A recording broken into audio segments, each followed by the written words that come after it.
Dato personal. Identificación directas o indirectas sobre el dato de una persona. Vamos a tratar sobre la Ley Orgánica de Protección de Datos Personales, en este caso en Ecuador. Sin embargo, se puede aplicar a otro tipo de legislaciones dentro de la sección de Gobierno de Datos. Soy Fabricio Echeverría. ¿Qué es un dato personal según la Ley Orgánica de Protección de Datos Personales? Es un dato que identifica o hace identificable a una persona natural, directa o indirectamente. Hablemos de los conceptos del modelo entidad-relación. Entre ellos tenemos dos muy importantes. ¿Qué es una entidad? En este caso es un objeto del mundo real.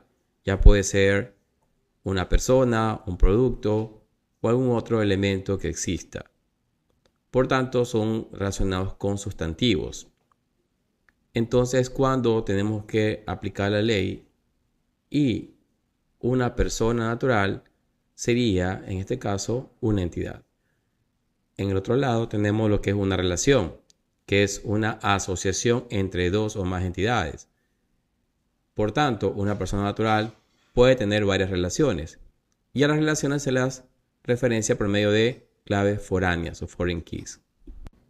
Para hacer una diferencia en los campos que se pueden utilizar adicionales dentro del modelo de interrelación, tenemos la clave primaria o primary key, que es un atributo artificial o natural que identifica a un registro de una tabla. Por tanto, ese valor es único y no se encuentra repetido. Mientras que tenemos también el caso del foreign key, que es un atributo en una tabla que hace referencia a la clave primaria de otra tabla. Se usa para establecer las relaciones y garantizar lo que se conoce con el nombre de integridad referencial. Determinemos los datos de las personas directos o indirectos con un ejemplo.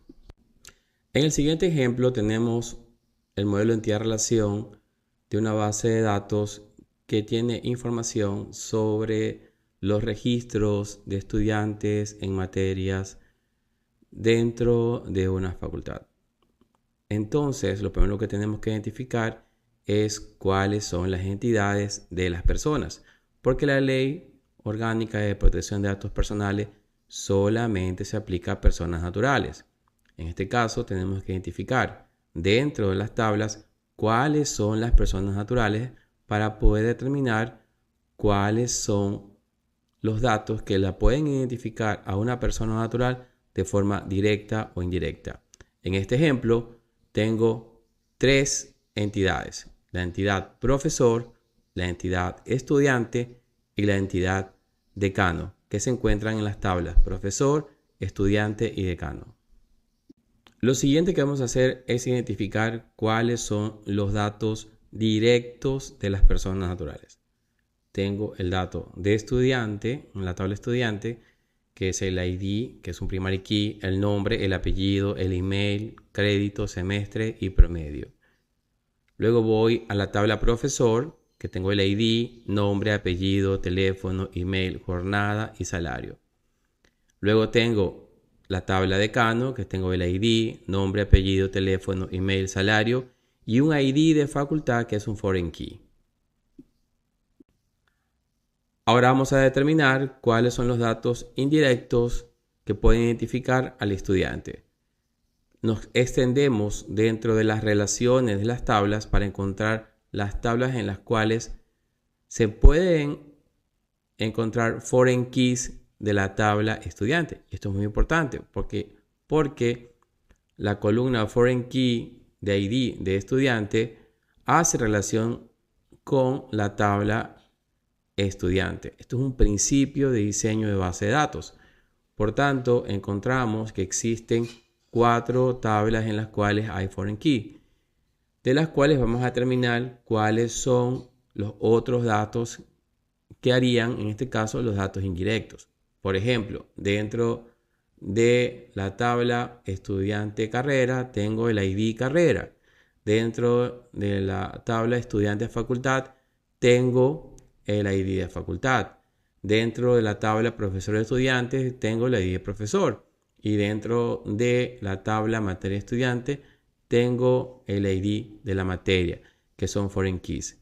Por tanto, conocemos que un foreign key realmente es un primary key desubicado, siendo el registro correspondiente de la carrera, de la materia, del profesor, sus datos de forma indirecta. Veamos el caso de los datos directos e indirectos del profesor. En este caso, para determinar los indirectos, me voy a explorar por medio de las relaciones. Como se muestra en el gráfico, tengo 3 relaciones. Una en la materia profesor, otra en profesor estudiante y otra en profesor facultad, que son tablas que se encuentran relacionadas por medio del foreign key de ID profesor. Por tanto, los elementos indirectos estarían relacionados con el ID de estudiante en la tabla profesor estudiante, el ID de facultad que está en la tabla profesor facultad y el ID materia que está en la tabla materia profesor. ¿Cuáles son los datos directos e indirectos que pueden identificar a la identidad de la persona natural de decano? En este caso no encontramos al ID de la tabla decano como foreign key en otras tablas. Sin embargo, podemos observar que dentro de las columnas de la tabla decano tenemos la relación con ID de facultad que se encuentra como foreign key. Y en este caso muy particular, al decano se lo puede identificar a través de la tabla facultad. Espero que este caso te haya ayudado a conocer los elementos que identifican de forma directa o indirecta a una persona natural. Suscríbete, dale like y comparte.